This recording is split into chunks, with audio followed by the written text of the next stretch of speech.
Release, release, release. It was first Richard Branson, a British business magnate who went on the first commercial space travel through his spaceflight company Virgin Galactic. Amazon founder Jeff Bezos followed with his airspace company Blue Origin. In another milestone, Elon Musk's SpaceX launched the first all-civilian space flight, orbiting the Earth for 3 days. A new proposal in Congress now aims to put an excise tax on joyrides into space. The main benefit is really to send a signal to potential space tourists that we are now going to take into account all the external costs that your trip generates. And again, this is because on a per individual basis, the emissions are incredibly high.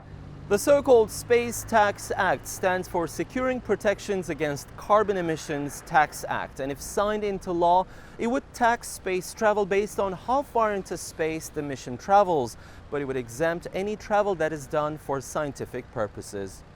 But some experts say it may do more harm than good. It will close many doors to the exciting technical careers for the young aspiring engineers. And this is very important. It will slow down development of commercial space in general. And this is the area where the United States leads the world. And it is absolutely counterproductive. According to estimates, space tourism could become a multi-billion-dollar market by 2030, while high-speed travel via outer space could compete with long-haul airline flights by reaching $20 billion annually. Today, commercial space worldwide is about a factor of 4 or 5 larger than a government space worldwide.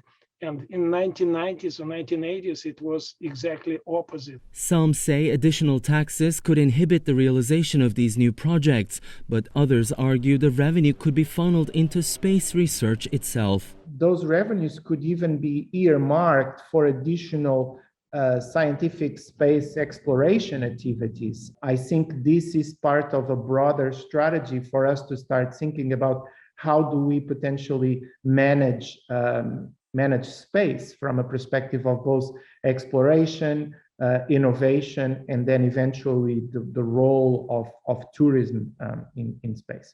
The proposal lacks details about the level of taxation on space travel, and more research is needed to understand the level of greenhouse gas emissions caused by these trips. What's clear is that these missions to explore other planets come at a time of dire need to save our own. It is Tianshan, CGTN, Los Angeles.